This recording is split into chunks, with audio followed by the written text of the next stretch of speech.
ಅಭಿಮಾನಿಗಳ ಸಾವಿಗೆ DCM DK Shivakumar ಸಂತಾಪ ಸೂಚಿಸಿದ್ದಾರೆ. ಕಾಲ್ತುಳಿತದ ಘಟನೆ ತೀವ್ರ ಆಘಾತ ತಂದಿದೆ. ನನಗೆ ಈ ಸ್ಟ್ಯಾಂಪೀಡ್ನಿಂದಾಗಿ ನನಗೆ ತುಂಬ ನೋವಾಯಿತು, ಆಘಾತ ಆಯಿತು.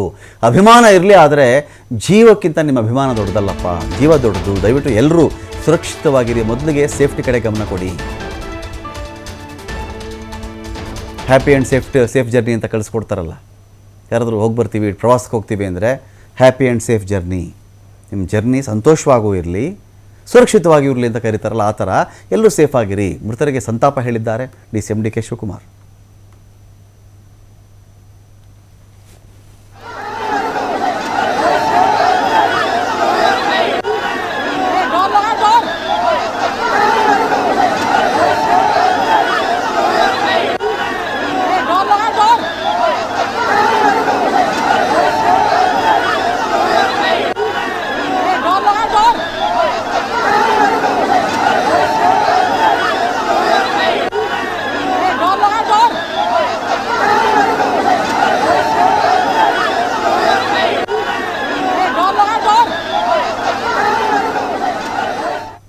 ಎಳೆದಾಡಿ ಕೈಯಿಂದ ಹಿಡ್ಕೊಂಡು ಎಲ್ಲ ಎಳೆದಾಡಿ ಅಲ್ಲಿಂದ ಹೊರಟೋಗಿದ್ದಾರೆ. ವಿರಾಟ್ ಕೊಹ್ಲಿ ಬೇಸರ ಆಗಿ ಹೊರಟೋಗಿದ್ದಾರೆ. ಸಂಭ್ರಮ ಆಚರಣೆ ಮಾಡ ಜನ, ಟಿವಿ ನೋಡಿರೋದು ಜನ. ಅದ್ಯಾರೋ ಮಂತ್ರಿ ಹೇಳ್ತಾ ಇದ್ರು, ನಾನು ರಾತ್ರಿ 4 ಗಂಟೆವರೆಗೂ ನಡೆಯಲ್ಲ, ಕರ್ಕೊಂಡು ವಿರಾಟ್ ಫೋಟೋ ತೆಗೆದು ಮಾಡಬೇಕು ಗೊತ್ತಿಲ್ಲ. ದಯವಿಟ್ಟು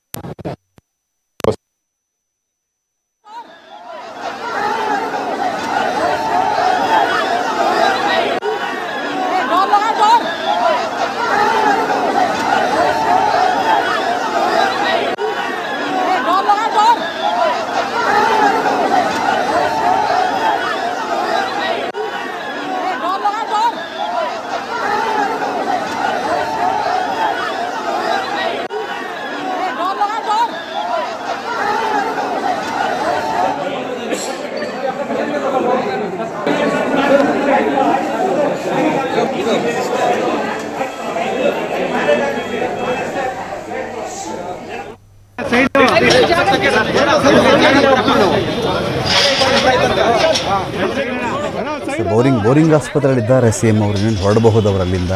ಕೆಲವೇ ಕ್ಷಣಗಳಲ್ಲಿ ಪ್ರೆಸ್ ಮೀಟನ್ನು ಕೂಡ ಮಾಡುವವರಿದ್ದಾರೆ. ಒಂದು ಘೋರ ದುರಂತ ನಡೆದು ಹೋಗಿದೆ ಇವತ್ತು.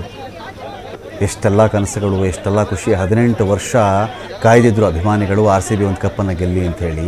ಆ ಕಪ್ಪು ಗೆದ್ದು ಇನ್ನೂ 24 ಗಂಟೆ ಕಳೆದಿಲ್ಲ, 10-11 ಹೆಣಗಳು ಬಿದ್ದವು ಅಂತ. ಕಪ್ಪು ಗೆದ್ದು 18 ವರ್ಷಗಳಾದ ಮೇಲೆ 18ನೇ ನಂಬರ್ ಜರ್ಸಿಯ ವಿರಾಟ್ ಕೊಹ್ಲಿ ಚೊಚ್ಚಲ ಬಾರಿಗೆ ಒಂದು IPL ಟ್ರೋಫಿಯನ್ನು ಗೆದ್ದು 24 ಗಂಟೆ ಕಳೆಯುವುದರ ಒಳಗಾಗಿ RCB ಅಭಿಮಾನಿಗಳ 10 ಜನ ಮೈನಸ್ ಆದರು. RCB ಅಭಿಮಾನಿಗಳು 10 ಜನ ಮೈನಸ್ ಆದರು. ನಿನ್ನೆ ಒಬ್ಬರು ಆಲ್ರೆಡಿ ಹಾರ್ಟ್ ಅಟ್ಯಾಕಿಂದ ಸತ್ತು ಹೋದರು. ಆಘಾತ, ಖುಷಿ ಎಲ್ಲ ತಡ್ಕೊಳ್ಳೋಕ್ಕೆ ಆಗಿಲ್ಲ, ಅಲ್ಲಿ ಮ್ಯಾನೇಜ್ ಮಾಡೋಕ್ಕಾಗಿ ಸತ್ತು ಹೋಗ್ಬಿಟ್ರು. ಹೃದಯಾಘಾತ. ಇವತ್ತು ಆಲ್ರೆಡಿ 10 ಜನ ಸತ್ತಾಗಿದೆ. ಇಲ್ಲಿ ಎಲ್ಲರೂ ಕೇಳ್ಕೊಳ್ಳೋದು ಇಷ್ಟೇ, ಮನೆಗೆ ಮಕ್ಕಳಾಗಿರಪ್ಪ, ಮನೆಗೆ ಮಕ್ಕಳಾಗಿರಿ. ಅಪ್ಪ ಅಮ್ಮನಿಗೆ ಮಗನಾಗಿರಿ, ಮಗಳಾಗಿರಿ. ಹೆಂಡತಿ ಗಂಡನಾಗಿರಿ, ಗಂಡನಿಗೆ ಹೆಂಡತಿಯಾಗಿರಿ. ಅಜ್ಜಿ ತಾತನಿಗೆ ಮೊಮ್ಮಕ್ಕಳಾಗಿರಿ, ಮೊಮ್ಮಕ್ಕಳಿಗೆ ಅಜ್ಜಿ ತಾತನಾಗಿರಿ. ಮೊದಲು ಜೀವ, ಉಳಿದಿದ್ರೆ ಅದೆಲ್ಲ ಆಮೇಲೆ. ಅದು ಸಿನಿಮಾದಲ್ಲಿ ಉಪೇಂದ್ರನೂ ಒಂದು ಹಾಡಿಲ್ಲಿದೆ, ನಾನು ಹುಟ್ಟಿದ ಮೇಲೆನೆ ಶತಕೋಟಿ ದೇವರು ಹುಟ್ಟಿದ್ದು ಅಂಥೇಳಿ. ಮನುಷ್ಯ ಇದ್ದರೆ ಎಲ್ಲವೂ. ಮನುಷ್ಯನೇ ಇಲ್ಲದಿದ್ದರೆ ಯಾವುದಕ್ಕೂ ಅರ್ಥನೇ ಇರಲ್ವಲ್ರಿ. ಮನುಷ್ಯ ಇದ್ದರೆ ಎಲ್ಲವಕ್ಕೂ ಒಂದು ವ್ಯಾಲ್ಯೂ. ಮನುಷ್ಯನ ಆರೋಗ್ಯ ಇದ್ದರೆ ಎಲ್ಲದಕ್ಕೂ ಒಂದು ವ್ಯಾಲ್ಯೂ. ಮನುಷ್ಯನ ಉಸಿರಿದ್ದರೆ ಒಂದು ವ್ಯಾಲ್ಯೂ. ಘಟ ಇದ್ದರೆ ಮಠ ಕಟ್ಟಬಹುದು ಅಂತ. ಘಟ ಅಂದರೆ ಒಂದು ದೇಹ. ಘಟ ಇದ್ದರೆ ಮಠ ಕಟ್ಟಬಹುದು ಅಂತ. ಘಟನೆ ಹೋಗ್ಬಿಟ್ಮೇಲೆ ಏನು ಮಾಡೋಕ್ಕಾಗತ್ತೆ? ಏನೂ ಮಾಡೋಕ್ಕಾಗಲ್ಲ. ಮನುಷ್ಯ ಇದ್ರೇ ಎಲ್ಲವೂ ಅಂತ. ಹಾಗಾಗಿ ಜೀವಕ್ಕೆ ಮಹತ್ವ ಕೊಡಿ. ಲಿವ್ ಆ್ಯಂಡ್ ಲೆಟ್ ಲಿವ್ ಅಂತೇಳಿ. ಬದುಕಲು ಬಿಡಿ. ಇಂಥ ಸಂಭ್ರಮಗಳಲ್ಲಿ ಇದು ನಮ್ಮ ಆ್ಯಂಥಮ್ ಆಗಬೇಕ್ರಿ. ಬದುಕಲು ಬಿಡಿ. ಇಂಥ ಸಂಭ್ರಮದ ಸ್ಥಳಗಳಲ್ಲಿ ಇದು ಆ್ಯಂಥಮ್ ಆಗಬೇಕು. ದೇವಾಲಯಗಳ ಬಳಿಯಲ್ಲಿ ಇದು ಆ್ಯಂಥಮ್ ಆಗಬೇಕು. ಬದುಕಲು ಬಿಡಿ. ಕ್ರೂರವಾಗಿ ವರ್ತಿಸಬೇಡಿ, ನುಗ್ಗಬೇಡಿ. ಕೆಲವರು ಮಾತಾಡ್ಬೇಕಾದ್ರೆ ಹೇಳ್ತಿರ್ತಾರೆ ದನ ನುಗ್ದಂಗೆ ನುಗ್ತಿಯಲ್ಲೋ ಅಂತ, ದನ ನುಗ್ದಂಗೆ ನುಗ್ತಿಯಲ್ಲೋ ಅಂತಾರೆ. ನಾವು ಇನ್ಮೇಲೆ ದನಕ್ಕೆ ಬೈಯೋದು ಬಿಡಬೇಕು, ದನಕ್ಕೆ ಬೈಬಾರ್ದು ಇನ್ಮೇಲೆ. ದನ ಯಾವುದೋ ಕಾಲು ತುಳಿತ ಮಾಡಿ ಇನ್ನೊಂದು ದನ ಸಾಯಿಸ್ತು ಅಂತ ನಾನು ಕೇಳಿಲ್ಲ. ನೋ, ಮನುಷ್ಯರು ನೋಡಿ, ಎಲ್ಲ ಮನುಷ್ಯರು ಓದ್ಕೊಂಡಿರೋರು, ತಿಳುವಳಿಕೆ ಇರೋರು, ರಾಜಧಾನಿಯಲ್ಲಿ ವಾಸ ಮಾಡ್ತಿರ್ತಕ್ಕಂಥವ್ರು, ತಕ್ಕ ಮಟ್ಟಿಗೆ ಒಳ್ಳೊಳ್ಳೆ ಕೆಲಸಗಳಲ್ಲಿ ಇರ್ತಕ್ಕಂಥವ್ರು, ಕ್ರಿಕೆಟನ್ನು ಅರ್ಥ ಮಾಡಿಕೊಂಡು ನೋಡಿ ಆ ಸಂಭ್ರಮಾಚರಣೆಯಲ್ಲಿ ಪಾಲ್ಗೊಳ್ಳಕ್ಕೆ ಬಂದವರು.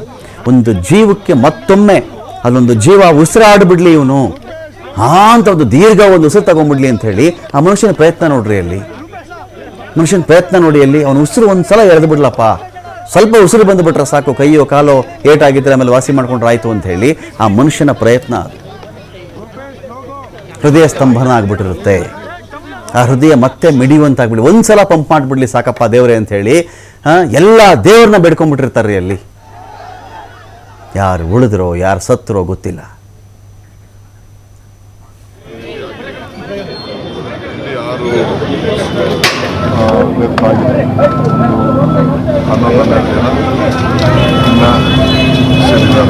ಔಟ್ ಆಫ್ ಡೇಂಜರ್ ಅಂತ ನಮ್ಮ ಡಾಕ್ಟರ್ ಸರ್ ಹೇಳ್ತಾ ಇದ್ದಾರೆ. ಅಲ್ಲೊಂದು 4 ಸೀರೀಸ್ ಅಂತ ಹೇಳ್ತಾರೆ, ಅಲ್ಲೂ ಹೋಗ್ತಾ ಇದ್ದೀವಿ. ಇದನ್ನು ಜಾಗೃತವಾಗಿ ನಾವು ಆ ಪೊಸಿಷನ್ ಎಲ್ಲ ಕ್ಯಾನ್ಸಲ್ ಮಾಡಿದ್ದೀವಿ. ಅಲ್ಲೂ 15 ನಿಮಿಷದಲ್ಲಿ ಮುಗಿಸ್ಬೇಕು ಅಂತ ಅಲ್ಲೂ ಹೇಳಿದ್ದಾರೆ. ಅಲ್ಲೂ ನಾವು ಏನು ಫರ್ದರ್ ಇದು ಮಾಡೋಕ್ಕೆ ಹೋಗಿಲ್ಲ. ಯಾಕೆಂದರೆ ಪರಿಸ್ಥಿತಿ ಔಟ್ ಆಫ್ ಕಂಟ್ರೋಲ್. ಪೊಲೀಸವರು ಕೂಡ ಯಾರು ಏನು ಮಾಡೋದು ಭಾಳ ವಿಷಾದ ವ್ಯಕ್ತಪಡಿಸ್ತೀನಿ.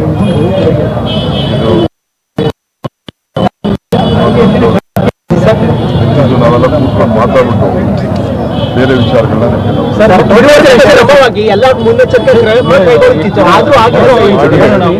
ಮ್ಯಾಕ್ಸಿಮಮ್ ಮಾಡಬೇಕು, ಅಷ್ಟು ಮಾಡಿದ್ದಾರೆ.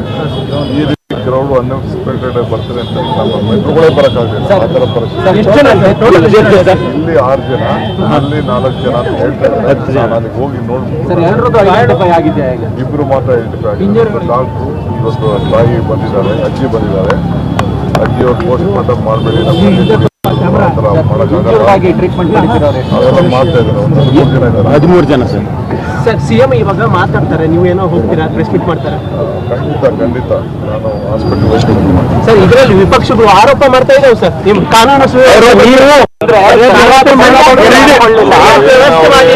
ಬೇಕಾದ್ರೂ ಸಿ ನಮ್ಮ ಅವ್ರ ಕಾಲದಲ್ಲಿರೋರು ಅವರೇ ಪೊಲೀಸು, ನಮ್ಮ ಕಾಲದಲ್ಲಿರೋರು ಅವರೇ ಪೊಲೀಸು. ಯಾರು ಹೊಸಬ್ರು ಇಲ್ಲ ಇಲ್ಲಿ. ನಾವ್ಯಾರು ಹೊಸಬ್ರು ಯಾರು ಮಾಡಕ್ ಹೋಗಲ್ಲ. ಪ್ಲಾನ್ ಮಾಡಿಲ್ಲ ಅಂತ ಆರೋಪ ಮಾಡ್ತಾರೆ. ಬಿಜೆಪಿ ಅವರು ಏನೇನು ಮಾತಾಡಿದ್ದಾರೆ ಗೊತ್ತಿಲ್ಲ. RCB ಬಗ್ಗೆ ಏನೇನು ಮಾತಾಡಿದ್ದಾರೆ, ಜನ ಯಾವ ರೀತಿ ರುಚಿ ಇದ್ದಾರೆ ಅಂತ ಗೊತ್ತಿಲ್ಲ.